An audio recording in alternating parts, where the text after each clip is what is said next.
যখন বৃষ্টি হবে, তো বৃষ্টির সময় আমরা কি করব, কি আমল করতে হবে, কি করা যাবে না, সেই শিক্ষাও নবী করিম সাল্লাল্লাহু আলাইহি ওয়াসাল্লাম দিয়ে গেছেন।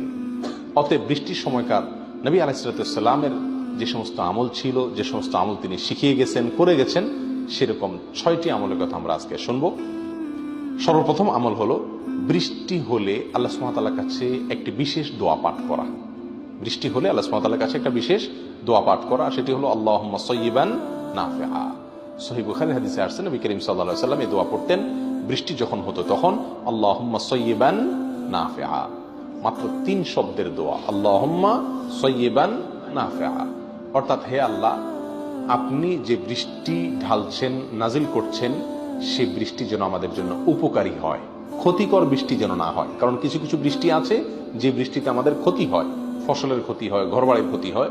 তো আল্লাহ, আমরা আপনার কাছে উপকারী বৃষ্টি চাই।